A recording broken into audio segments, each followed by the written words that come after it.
Где хранить нужные вещи, если дома мало мест для хранения? На моем канале уже есть видео на эту тему, в котором я предлагаю вам целых 10 вариантов организации хранения таких вещей. Сегодня по многочисленным просьбам мы продолжим этот список и найдем удобное решение для хранения нужных вещей, а также вещей, которые мы используем редко. Всем привет, меня зовут Саша. Если вы заказываете воду в больших бутылках, то наверняка задавались вопросом, куда их поставить, чтобы не загромождать открытое пространство и в то же время иметь легкий доступ к воде. Самый эстетичный, на мой взгляд, способ – это хранить бутылку в одном из нижних ящиков вашей кухни. Разумеется, организация хранения кухонных принадлежностей в таком случае должна оптимизирована быть таким образом, чтобы у вас было это свободное место. Кстати, при таком хранении бутылок лучше использовать электрическую помпу, чтобы исключить проливание воды. Как хранить инструменты мужа, чтобы они не путались под ногами и в то же время в нужный момент были всегда под рукой? Существует два базовых способа для хранения инструментов, которые мне очень нравятся. Первый – это способ хранения их в специализированных контейнерах, чемоданчиках и сумках на полках в отдельной зоне нашей квартиры или дома. Например, на балконе, в кладовке или просто в нише. Также можно использовать вертикальный способ хранения, то есть на стене закрепить специальный щит, на котором можно хранить все нужные инструменты.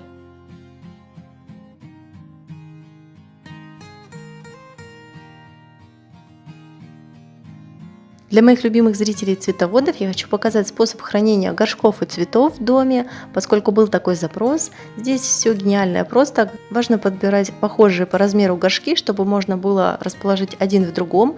Все инструменты для пересадки можно повесить на гвозди или крючки, закрепить это на одном стеллаже. Если полок недостаточно на стеллаже, то используйте специальные подвесные полки. И таким образом можно решить проблему хранения всего, что нужно для пересадки цветов.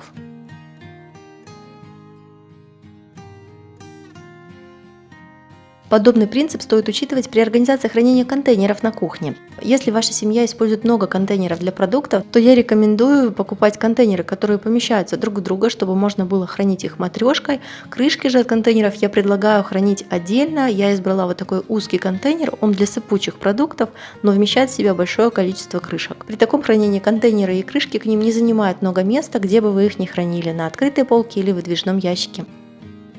Как хранить посуду, оставшуюся после пикника? Здесь все просто. Я предлагаю хранить в той сумке, с которой вы обычно ходите на природу, корзинка, рюкзак, что вы обычно с собой берете.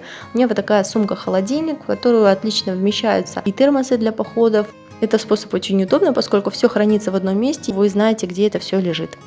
А сейчас минутка полезной информации. Если вы находитесь в поисках интересного и качественного контента на YouTube, то вам на канал «Я дома». Хозяйка канала Майя Луткова весело и со вкусом расскажет вам о переезде в Москву, поделится личными лайфхаками о бытии и недвижимости в столице и познакомит с интересными людьми. Все вещи мы перевезли. Осталось только по-человечески расстаться с хозяевами. Что нужно? Оставить все вещи, постельное белье, посуду, помыть, наверное. Ой, блин. В описании я оставлю ссылку на видео Майи, которое мне особо понравилось, и на канал «Я дома». Также хочу ответить на вопрос зрительницы, которая занимается переделкой вещей, которые очень часто скапливаются вещи для переделки, до которых пока еще не дошли руки, они хранятся в пакетах. Я вижу такое решение этого вопроса, хоть я не занимаюсь переделкой, я предлагаю вам использовать для этого хранение на вешалке. Только берите не пластиковую вешалку, какую я взяла для примера, а металлическую или деревянную. На нее можно повесить те ткани или вещи, которые ждут переделки. Повесить их можно огромное количество на такую вешалку. И уже эту вешалку отправить также на хранение в шкаф. И очень удачным и экономящим пространство в вашем доме будет хранение ведра для мытья полов под мусорным ведром. Главное, чтобы они подходили друг другу по размеру. А вот как хранит швабру одна из моих зрительниц. Посмотрите, это очень интересно. Меня спрашивали про хранение гриля и шампуров. Если вы используете их редко, то их лучше хранить в местах, куда вы редко заглядываете. Например, под шкафами на кухне. Можно отодвинуть специальный плинтус и расположить там ваши шампура и гриль. Далее комментарии излишние, я просто покажу вам вещи, которые есть в домах почти у каждого, и варианты их хранения.